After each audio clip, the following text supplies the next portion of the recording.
wow! Oh my god! Oh my god. Alright, I already know what everyone's gonna be talking about for this episode. I already know what's the main topic. But I'm gonna be honest here, the thing that will probably be pushed aside as the side topic, I found to be a lot more interesting. Not to say that the main topic was, bad. I really enjoyed it.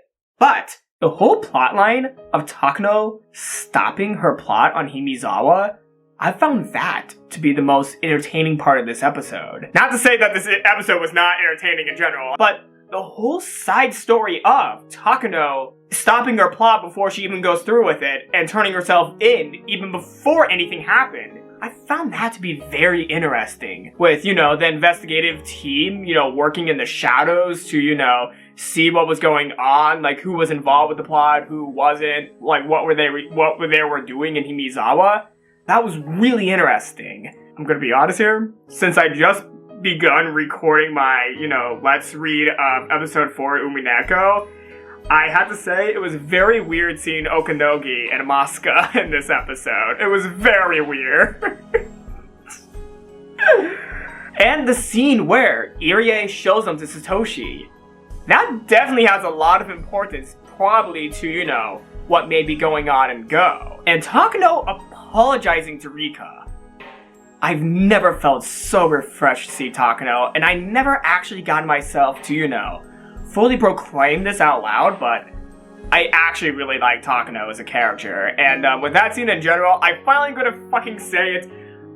Takano has potential to not be that bad. I'm gonna say it now. Takano has the potential to not be that bad.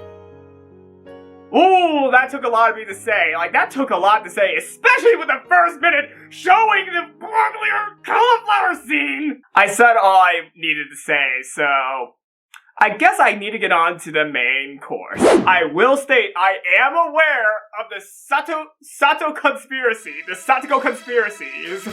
I'm aware of them, but I'm gonna play this kind of, view. I'm gonna play this view.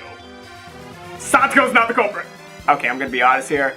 Even though in my videos I tried denying the conspiracy, I never disbelieved it. I kind of just wanted to give a different view as to the whole thing going on with Satoko being suspicious. I wanted to give a whole new view just in case that wasn't going on. But with this episode, I'm just gonna say this now. There's no way you can deny it at this point. So throughout these past 2 episodes, during every scene of Rika's Stockholm Syndrome, this, never-ending feeling of dread did rest inside me. And that dread rang alarm bells during the birthday party scene. Even though externally I'm all happy just to see Satoko, have a birthday party, inside I was thinking, alright, when are things going to become 100%? Everything right now, it's at a good 10%.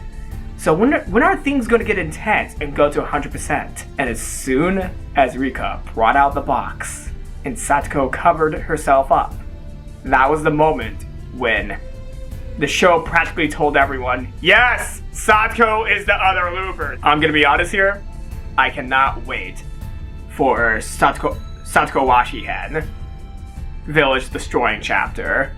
I cannot wait to see it. Even though she was, a protagonist all the way through the first 8 games, you always could have gotten the feeling that, at any time she could switch over to be a villain and none of her character traits would change. Like Satoko, even though she's a protagonist all the way through, it's never proclaimed that she couldn't be a villain. And yet, still, be the same way she is. I think villain Satoko will be a great look into the character. And also, well, I don't think she's going to change that much.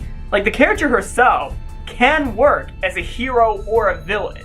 She might be better as a villain than a hero. But of course, we're going to have to see these next, episodes to see whether or not Satoko will be a good villain. But I'm going to be honest here. I think Satoko is going to be a great villain. Even though what she's doing to Rika is horrible, that's still not going to change the fact that she is #1 girl.